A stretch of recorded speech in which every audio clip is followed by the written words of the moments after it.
Welcome to the Teacher's Pep Rally. If you missed our last episode with David Tarnoff about having the courage to change the way you teach, please go back and check it out.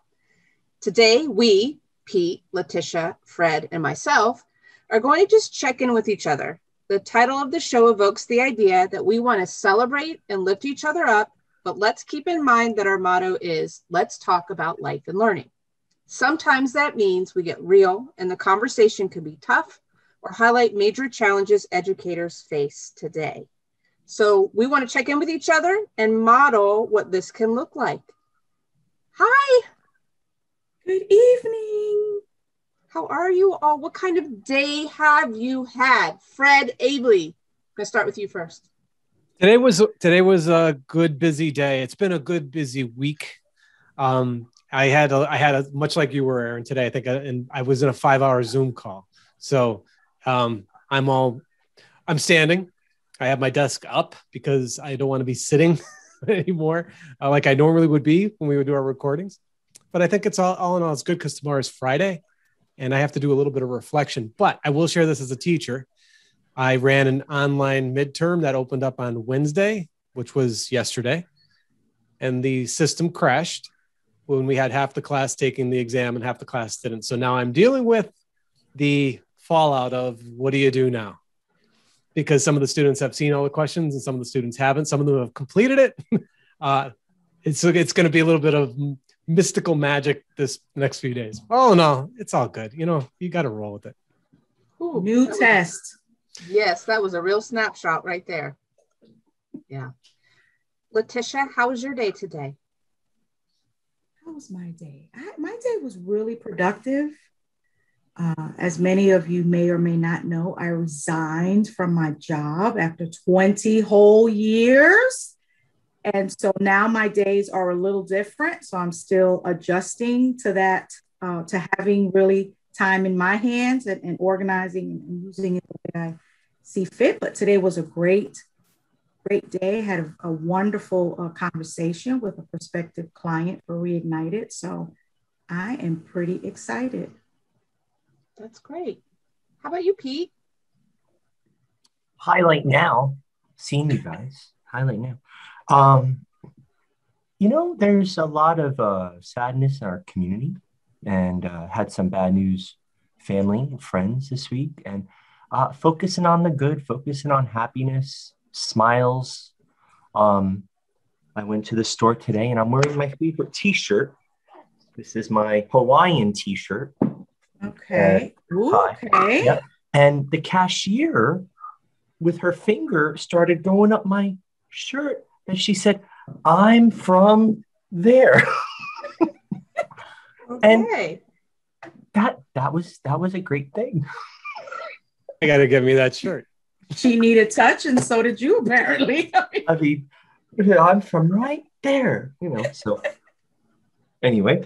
So she was pointing to whichever island that is, I guess. Right. Well, I'm trying to work on the man issues, trying to tighten up a little. So I don't think she was poking at my mountain range. I think mountain range, my volcano. Yeah, we'll just edit it out. It's all good. It's all good. And I say, yeah. If we don't get Erin, to laugh. How about you, Erin? Yeah. How are you doing? So I'm doing okay, actually. It was a productive day. It was kind of one of those where we're just about to get on, and all of a sudden I looked at my time and was like, oh my gosh, I've got to log on. It just feels like I've just been kind of going from one thing to the next. So like Fred mentioned, I'm ready for the weekend, ready to kind of recharge a little bit. I'm happy to hear for the most part. And Pete, I'm sorry to hear about your family and was it family or friend? A little bit of everything this week. Yeah. And we're cool. Hate to hear that. But I didn't hear too many patterns. Like I thought I was going to hear, a little bit like Fred, you kind of hit it where I think a lot of people are feeling physical strains because we're sitting in front of computers all the time. Right.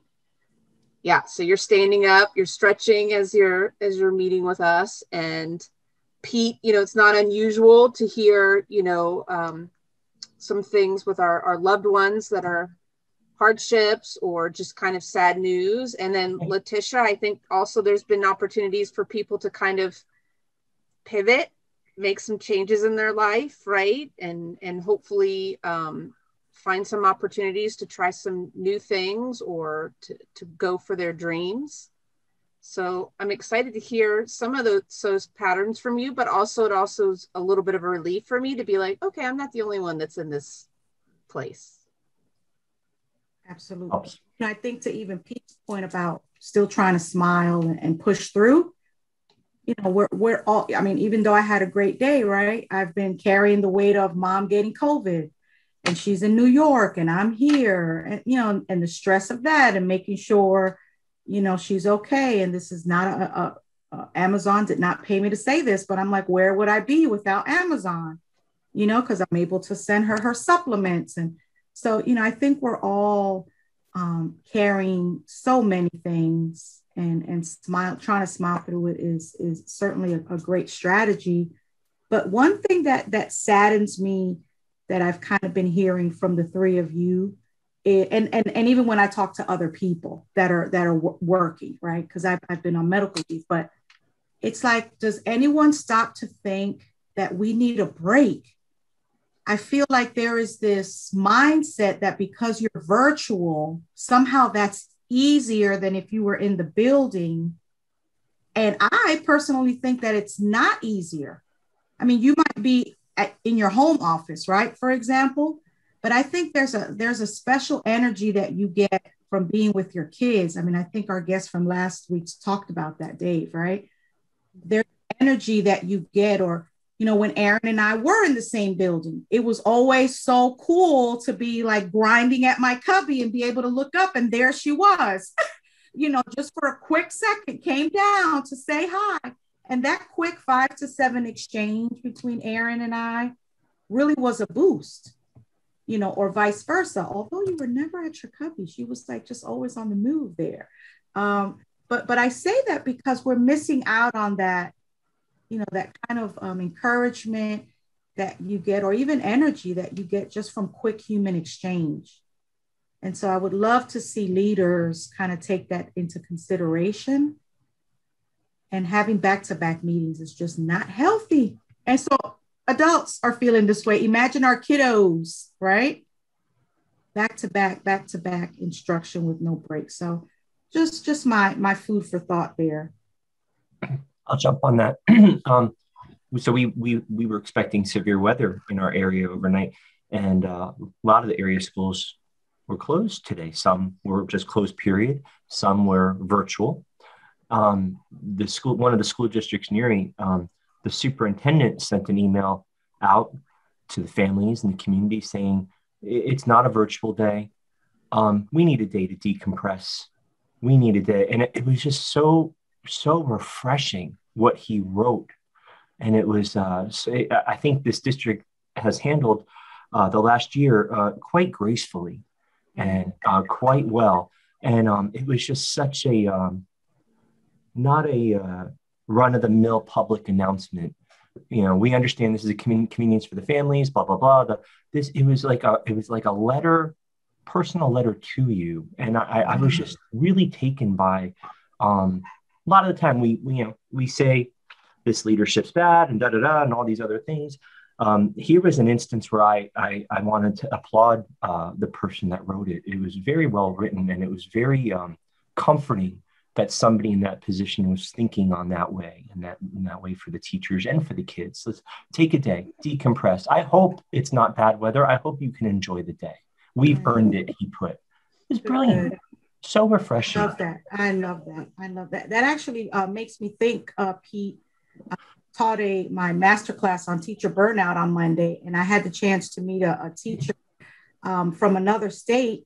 And when I asked her to rate, I had the participants rate their burnout on a scale from 1 to 10. She said a 3. And it's like everyone stopped in their tracks. Like, how are you at a 3, in terms of teacher burnout? And she just went on to explain the culture and climate of her school, how teacher wellness and staff wellness is truly a priority, the sense of collaboration, this type of check-in, Erin, that we're doing here tonight is something that's part of their culture. They often pivot and decompress. And so to be able to hear her, it encouraged me, because I said, to your point, Pete, that everyone is not doing it the same. And there are some leaders that are courageous and in tune enough to say, our staff is a priority from the custodian on up. and that was just super refreshing. So, kudos to her and her school. I certainly hope more of our listeners are experiencing a 3 rather than a 10. Yes. It's interesting. I think what you said though at the outset though is, and I do have a question for you, because I want to know what it's like when you wake up that one day and you're not having to go back to that major routine you had.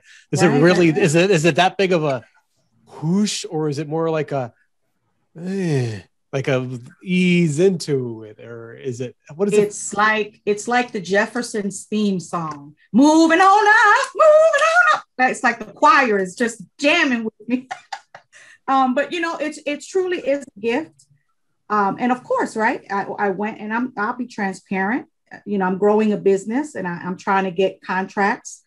And so right now there is a financial shift, right? When you go from two salaries to one. Thank goodness we've not really felt that right now. But I just cannot say how thankful and grateful I am that I literally wake up and do my yoga routine and meditate and read my devotional and my affirmation for the day. And I have breakfast and walk the dog and this all by 9 o'clock. And then I ease into my day. Nice. I think I can go back to. Well, I actually, it sounds really, it's going to sound really silly, but like you sound like a human. And I do have a schedule, I have a schedule. Imagine that. I mean, yeah, so I shared with everybody earlier in the week that I got asked to be on a panel at the last minute. Actually, it was a woman that I've worked with on other projects. I must have came to mind with her because somebody had stepped off the panel, and they wanted teachers to come on board to reflect on, how we're going to transition back into the classroom. Mm-hmm. But leading into that, I know I have my outline. I have my piece. I'm part of a panel, so I get a little sliver of time. Mm-hmm. But you said something about the nonstop aspect of it. So I always say this: I play teacher. I mean, you are all professionally educated to become teachers, and I've had to be groomed to be a teacher, but I had to know my content first. That's how it works in the higher ed ranks. But I kind of wonder this too. Now that when I heard you say this, I wonder if we just we're at least from what I see, are we horrible at giving ourselves permission to slow down? Because I'll be honest with you, like we have a tremendous amount of latitude in our day, in our classroom even. We might, before the semester starts up, we may churn and we may bitch and we may moan about, oh, we have to do this. You want us to put this in our syllabus? We have to do that. But at the end of the day, once that semester flag lifts and we're on our way, we're pretty much in our shoot. Like we're doing our own thing. Those 15 weeks really are ours. Of course, we're mindful of our objectives and our course goals and so on.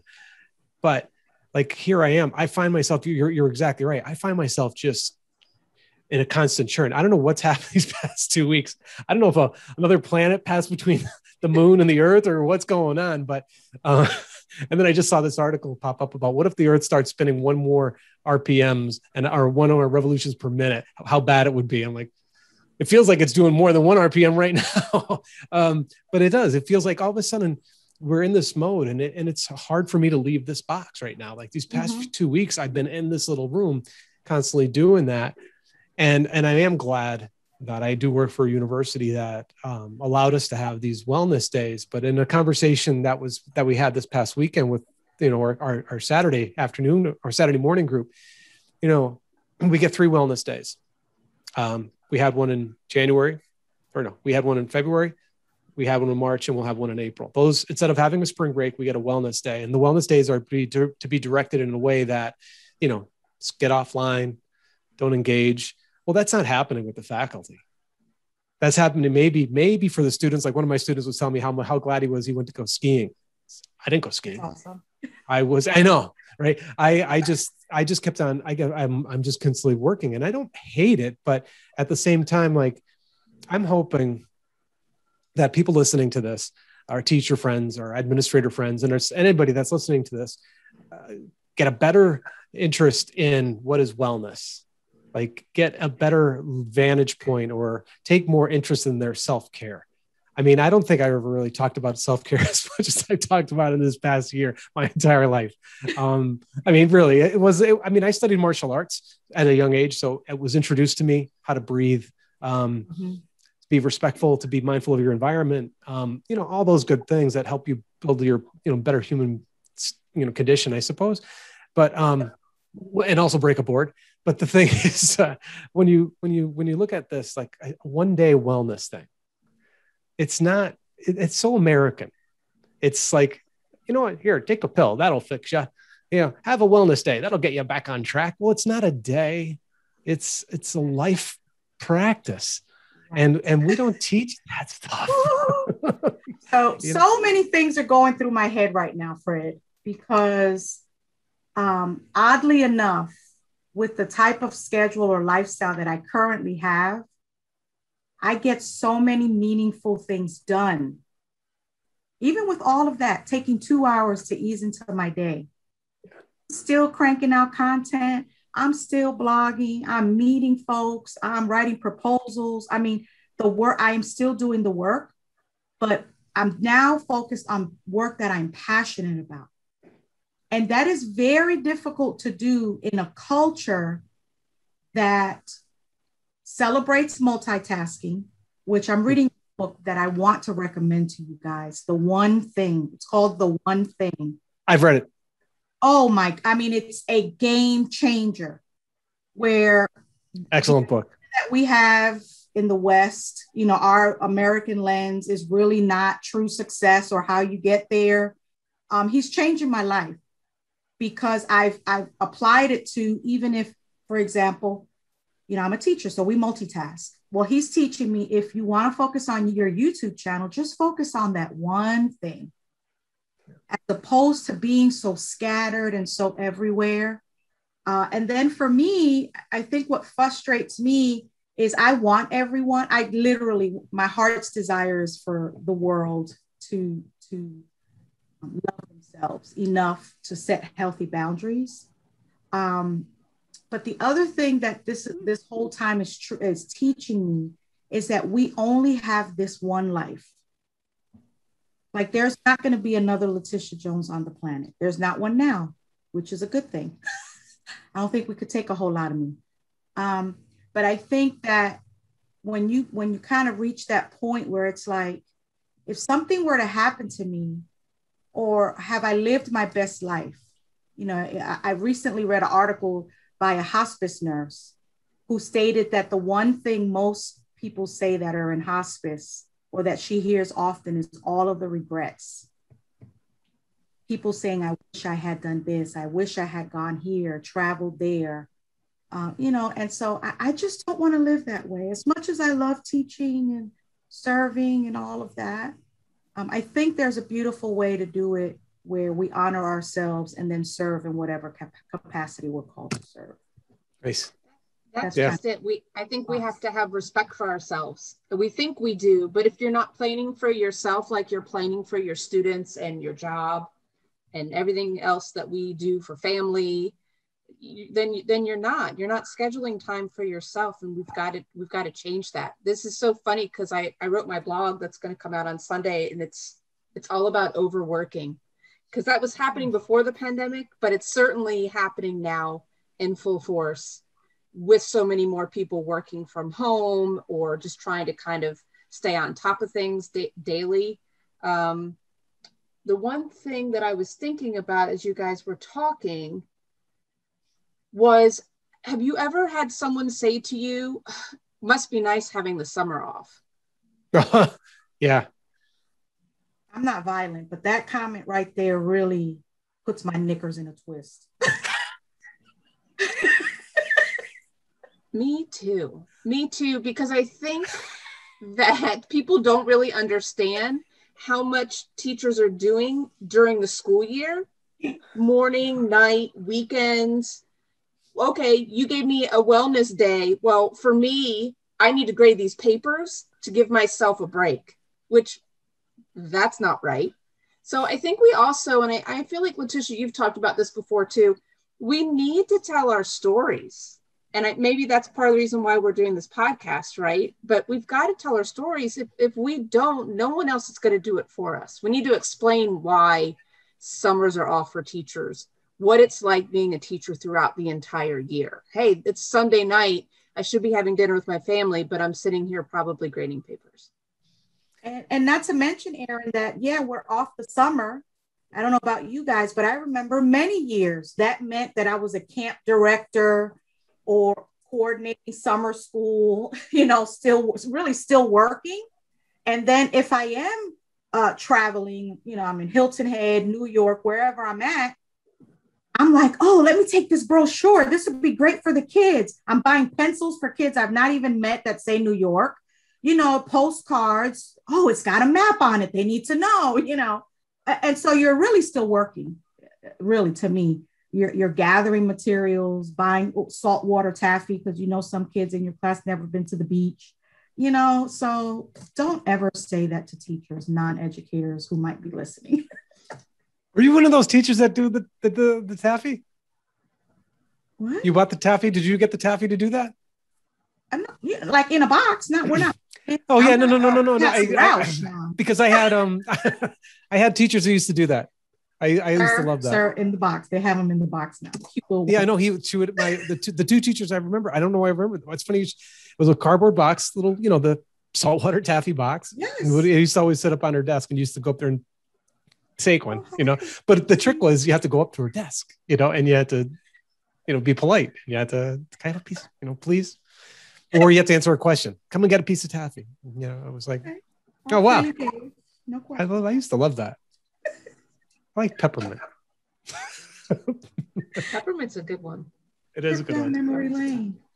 Yeah. It's an interesting time. It really is. And maybe because we're also, and I'm not saying we're old, we're just older. Thank you. And right. And just like Bon Jovi sings, what is it, one of his songs, getting older, not old.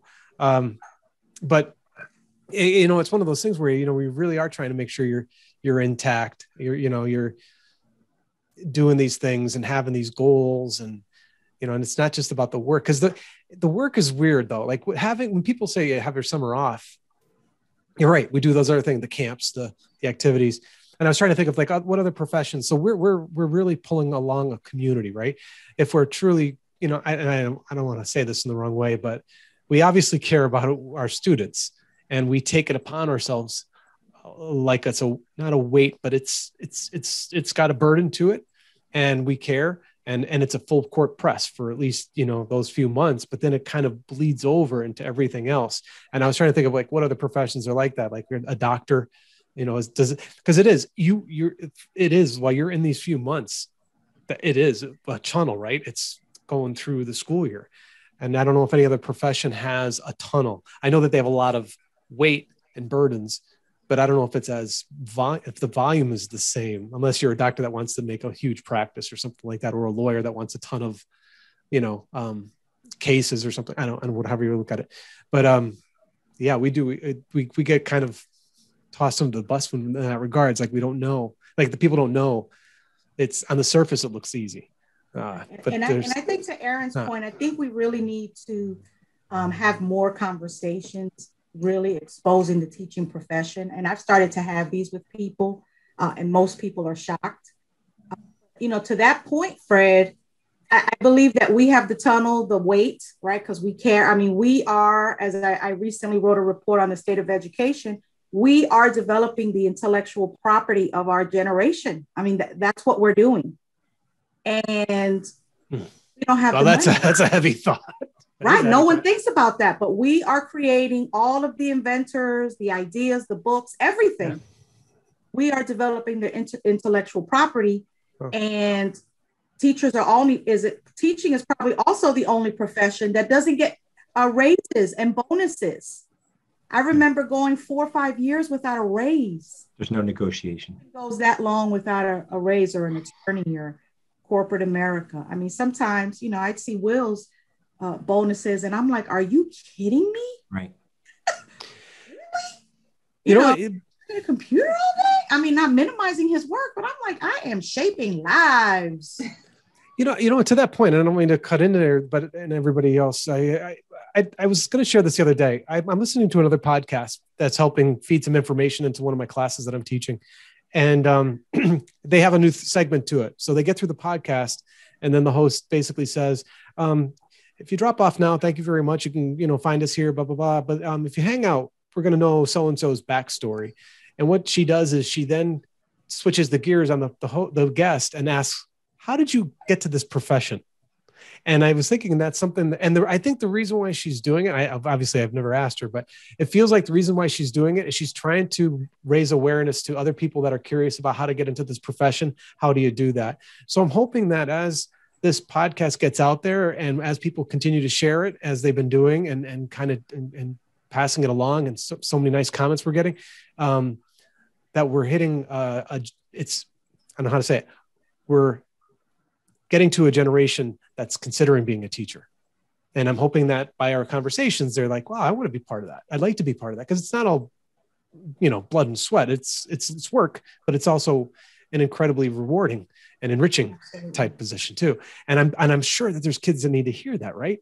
So I'm hoping maybe we could do that in the future, even with our guests is, how did you become a teacher? Why did you become a teacher? After they tell us their story, maybe kind of pull it out and say that. Because I think we all know our stories in a way, how we got here for the most part. But I think that's something I think that's uplifting, because I think the other thing we have a responsibility we got to reload the ranks, because what we're hearing isn't the most positive of the ranks being decimated. It sounds like. So I don't know. Totally something to think about. Absolutely. I think that's a good point. Pete, you doing okay over there? I'm doing great. I was thinking back on the lady walking her hand up on your shirt. Yeah. You were smiling, bud. I was on a really vicious cycle a few years back. I think it's even when I got to begin to know Fred and Erin. And summer was when I felt I have 2 months to do all this professional learning. I have a chance to get out there and reconnect with my art, try to be creative, try to build my business to the next level somehow, and also plan all of next year's shows, all of next year's concerts, PTA meetings. And it was amazing how fast the summer would go. And I remember there were a few years I started the school year going in, setting up my room. And I would say to my wife, I'd come home and I'd be like, I'm exhausted already. What did I just do to myself?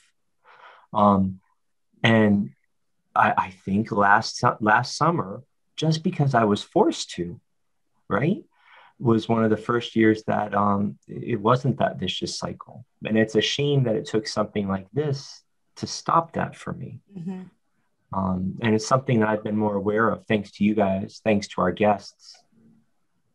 It's definitely something that life will flash by if you're not careful, especially at this high, I am surrounded by kids at 7:00 in the morning, getting kids off the bus, and I go full steam ahead. I'm happy if I could pee by 2. Not even joking, seriously. Yeah, and then duties. No, I'm going from P to duties. No, then I have duties, after school duties. Duty. And then I do the ASP program when I don't have my own things going on. I'm not home till 5:30, 6:00. And it's oh boy. It's so this last year has really forced me into some reflection that I think has been beneficial. Well, Erin, so he said something about the end of the school year. So Pete, you can come. I'd like to know, Leticia, what is like, what are the first 2 weeks after classes end like for you? And what do you really do with that time? What's the feeling and what do you do at that time? So or what's for the me, goal of that time? Or what do yeah. you think you're going to use at that time? That's a great question. So for me, I'm not in the classroom anymore. Now I serve schools across the district. But when I was teaching, those first 2 weeks when school was officially over, slept. It was finally time for me to sleep. And it's funny that Pete mentioned the bathroom. It took 2 weeks for my bladder to get somewhat back into some kind of schedule. Because you don't get to go to the bathroom. You can't just go whenever you want. Take care of your bladders. Please take care of your bladders. It's really important. Another t-shirt. I was just thinking that. Bladders matter. Bladders. Bladder matter. Bladder. I had a friend, you know how some people can go, he couldn't. He goes, blah, blah, blah, blah, blah, blah. He can't make that noise. I thought I'd share that anyway. I'm sorry. We're now delirious. We've moved. I know, right? It's the heat in this office right now. There's no air and there's no heat. Fred, so everybody that's watching this, I need to text her that you're stroking right now. I love it. I think this has been very fruitful. Anything on anybody's mind? What has your attention right now? Well, going back to the end of the year, though. Oh, right. When the kids get out, we're not done. I have another 2.5 weeks after that where I have to pack up everything in the room. Sometimes move rooms. So maybe rephrase it. So the first full 2 weeks you get, what you consider then your break. It's entire collapse and regroup and recharge. Collapse. I mean, so I'll wait. I'll tell you how I feel. I mean, I think it's not unknown. But Leticia, how about you when you get to that window of the end of classes? I really hate to say this, but the last several years, very intensely, I felt like I'm not going back. I just can't go back. I cannot do it.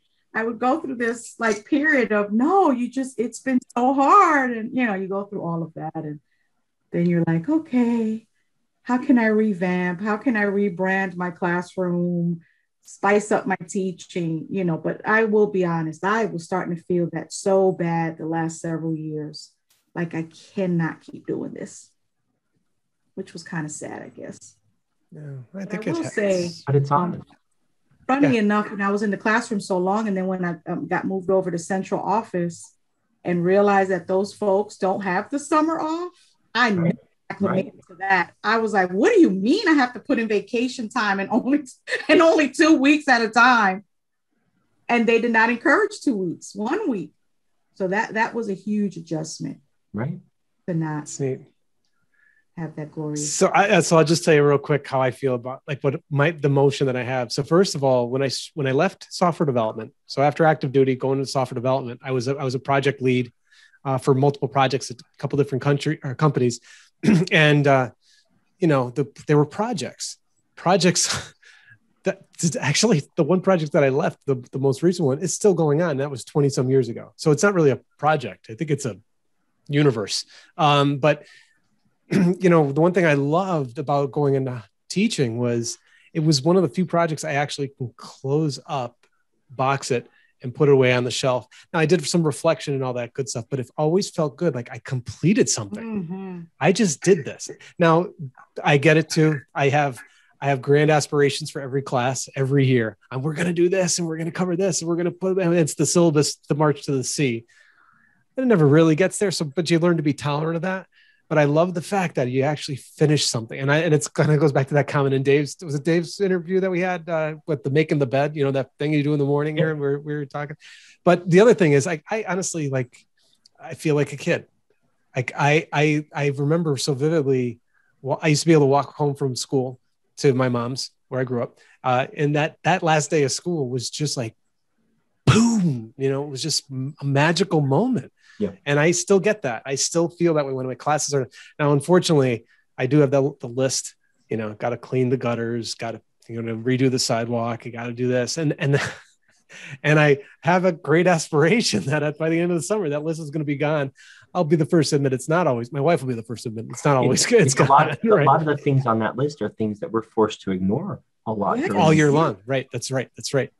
And so now you're playing catch up. And but it's a fun moment where you just kind of feel good, like you've completed something. And I don't know if a lot of things that really feel like you get to actually say this is over. And it's maybe a football game or a baseball game or something like that. But like some things could last forever. And teaching, your year is over. Maybe that's the other part of the stress.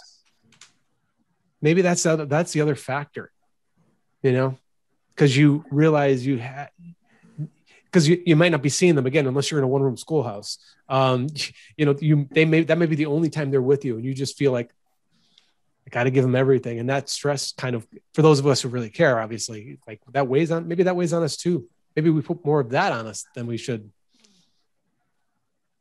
I don't know. Probably. So I'm curious if you have a survival kit, like metaphorically. What's your survival kit? I was just going to pull it out. It's right here. Always military, Fred. Yeah, we got actually it's all arranged. Does it have flashlights? Booby traps are by the door. Flashbangs. It goes off. It goes crazy. Gas mask behind the wall. Oh boy. Oh, sorry. But do you have some things that, even especially this last year with all the craziness of quarantining and COVID, and what do you use as a survival kit when you just need a break or you need a mind numbness? What do you do? What do you have? What you got? Numbness. So I'll go first. I'll jump. I was going to run and get it, but I don't want to do that. I started doing 3D puzzles this year, so that was my big thing. Everyone was talking about doing puzzles. And I'm like, I don't want to just do a regular puzzle. I want to do a real, like, crazy puzzle. So I did St. Patrick's Cathedral, and I posted it it's on Instagram. It's on my Instagram channel, my personal one.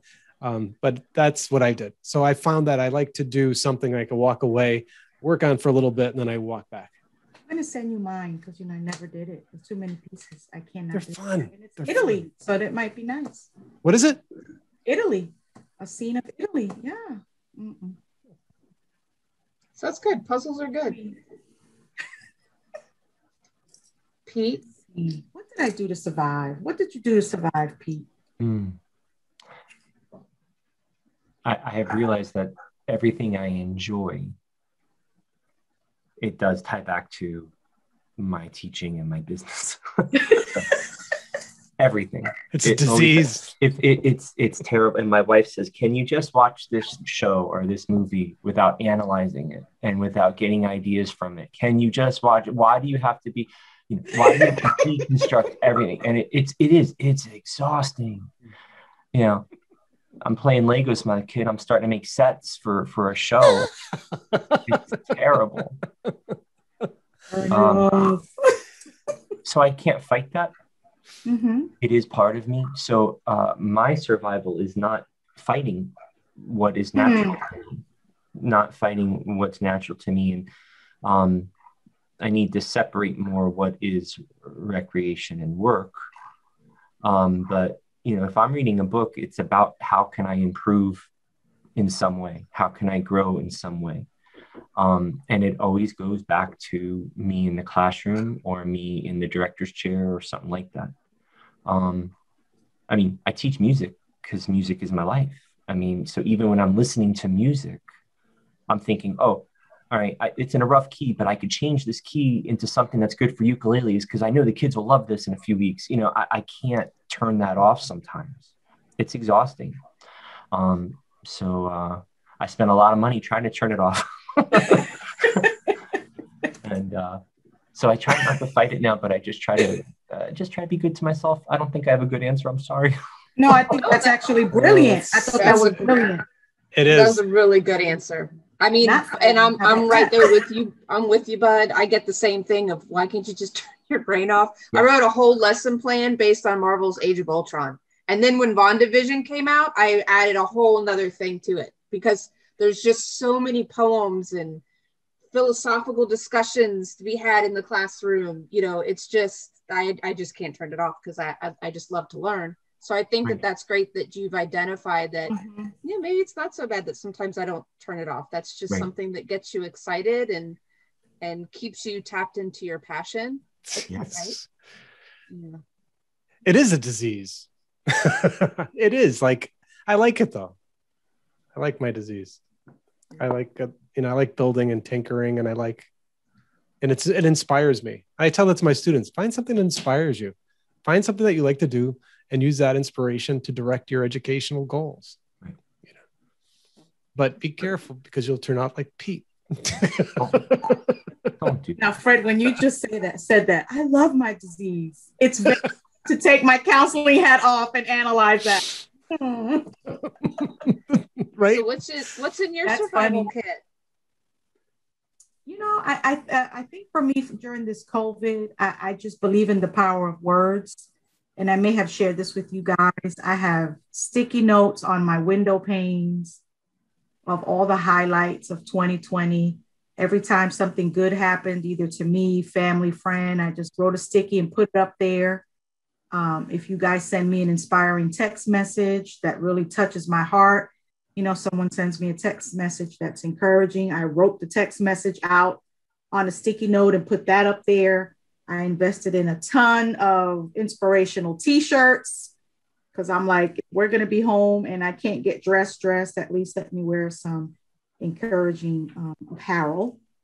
But I have decided to get in touch with making copies of photos. So I've become a junkie of Free Prints, the app.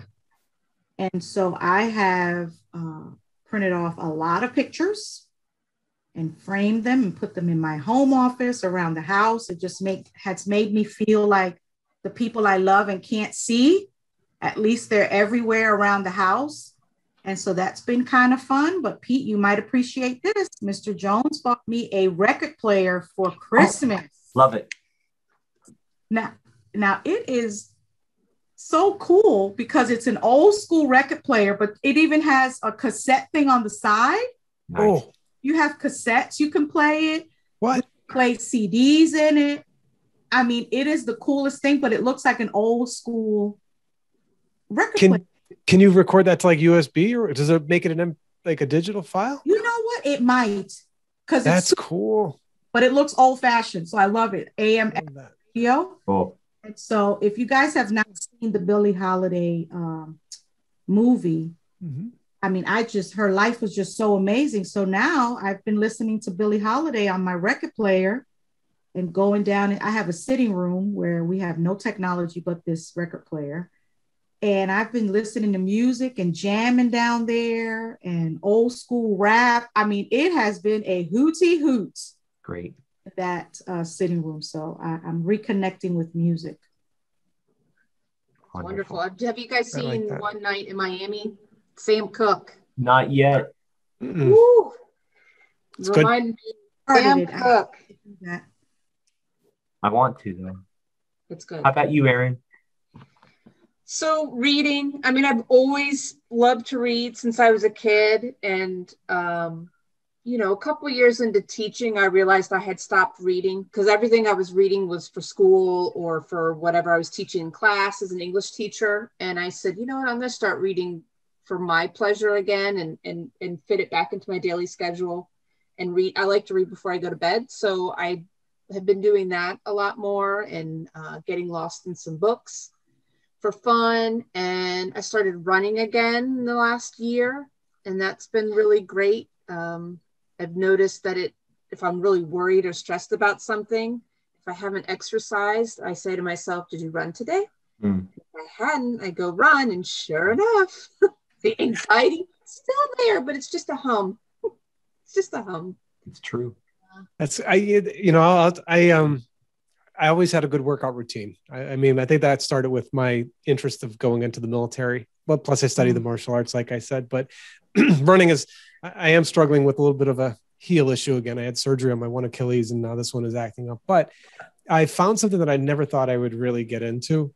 And so I converted over to the iPhone and I have the fitness app, which if you have an iPhone, and I've been using the fitness apps and I've kind of fell into a rhythm with certain instructors that are like, wow, I really like the way they carry forward. And I never thought in all these years of going to the gym and running and doing all, I never thought I would be watching a workout on my phone propped up on a table and me in my basement working out with these people. I love it. But it is, I agree, Erin, I totally agree. There's something for those, when you're exercising, there is that release, and it feels nice. It feels good when you go to it, whether it's 30 minutes or an hour or 20 minutes, it feels good, doesn't it? I mean, but it's fun. I just think it's so weird. Like I don't know. It's kind of so kind of contemporary. Does everybody do these things? No, I don't, but I felt like I've never wanted to do that. I always knew my workout routines. I didn't need anybody to lead me through a routine. So all of a sudden I'm watching these people on this little window. So if you're ever going by my basement one night and you see me in the basement, don't lock me up. So. I forgot we did our basement. Will, he's got a machine down there and he got mats and he's really turning it into something like serious. Like, I'm like, we could charge membership, for folks to come down to our basement. But I certainly hope our listeners pick up on, we've all either discovered something new about ourselves during this pandemic, reconnected with old things that we may have kind of given up along the way. So that part has been pretty fun. But I don't know about you guys. I'm starting to really wonder, what's life going to be like when I go back into the world? Like, and what I mean by that is, I've been home a lot. And I'm like, when will I be ready to go to a restaurant again? A movie theater? Am I going to feel like I need to wear gloves for the rest of my life? Surgical gloves out there. I don't know. I don't know if you guys have thought about that, but I'm already like, okay, what's it going to be like kind of after this? Yeah, I think about that a lot, because I've never really, I've had anxiety, I guess, but not anything real serious or bad. And I've had a couple of good anxiety attacks going to the grocery. And we tend to kind of go to the stores when we know there's not a lot of people there. And every now and again, it's just, a bunch of people decide to go at the same time. And I get panicky. I'll just be honest, something that I've been, all my life, I've always seen the good in humanity, and I've always given people the benefit of the doubt, and always thought when it came down to something, humans are great. We would always do the right thing.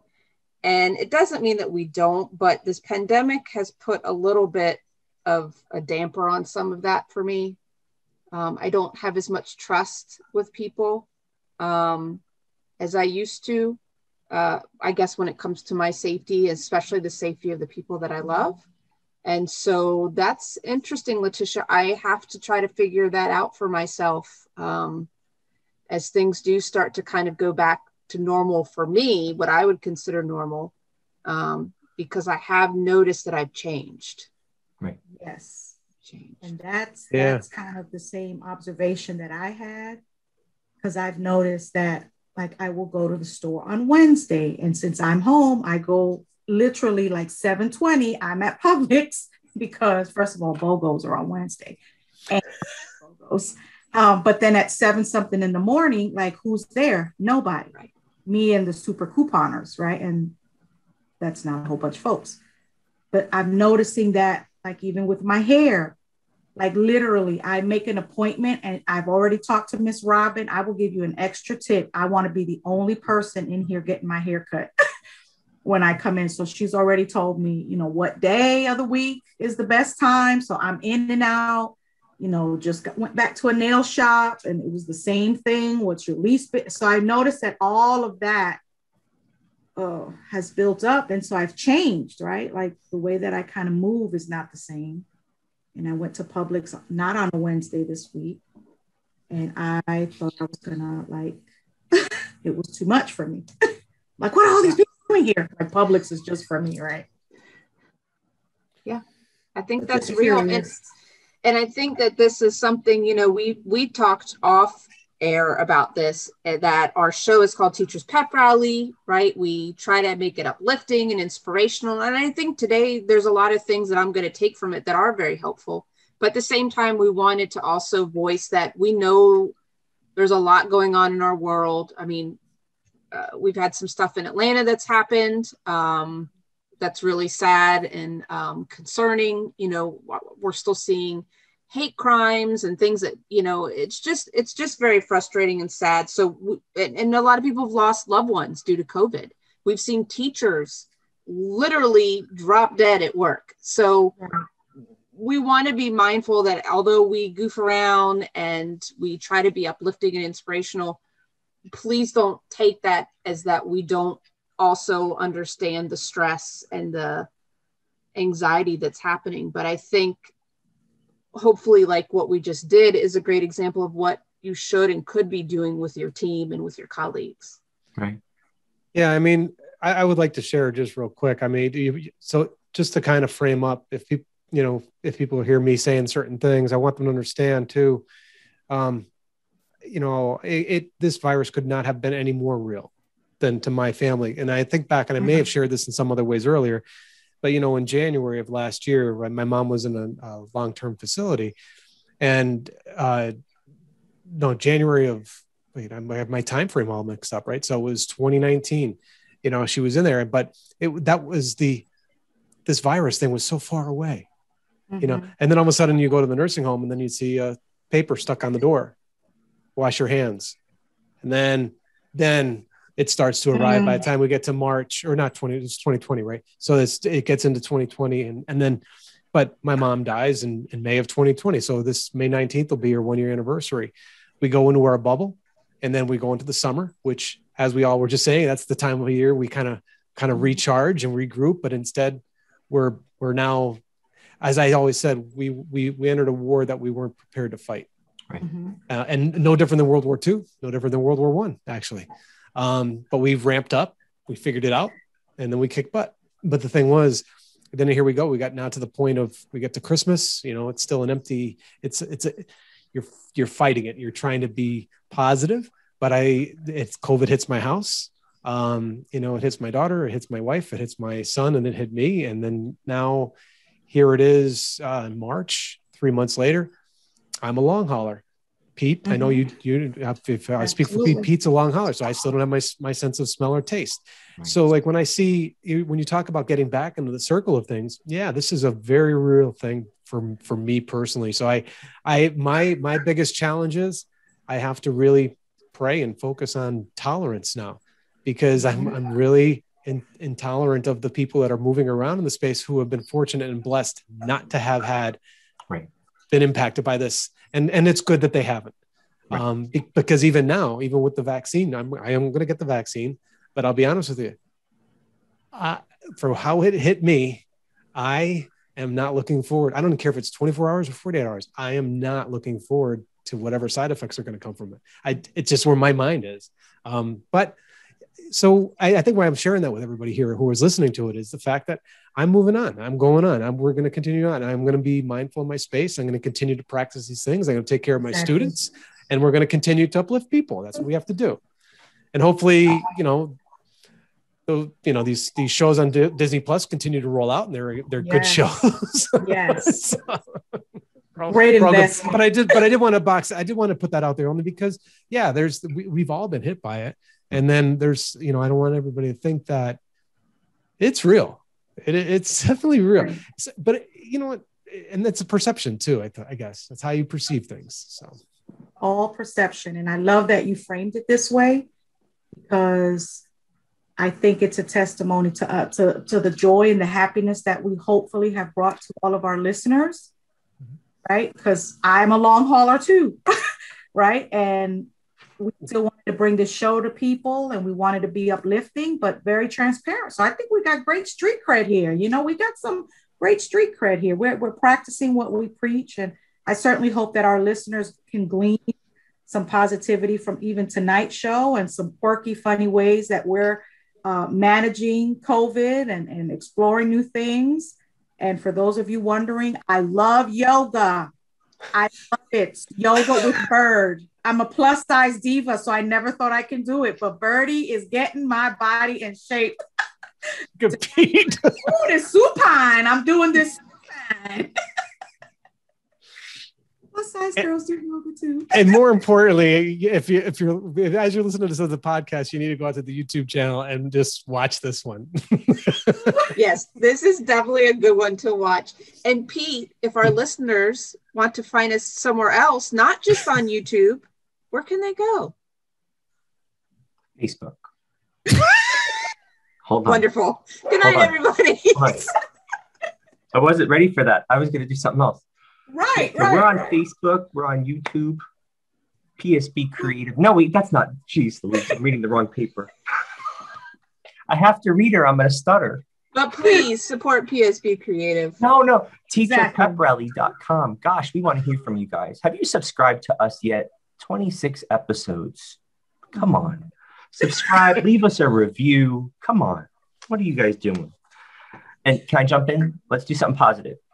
New kid starts at my school this week.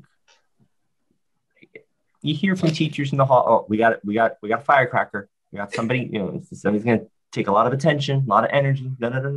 He's in a class with more than one teacher in there, giving them as much help as they need. I had him in music this week. Teacher assistant comes, would you like me to stay? I said, unless you have to stay, no, we're fine. I'll have him sit up in the front. Let's get to know the guy. And talking to the kids at home, teaching the kids behind me. He's right next to me.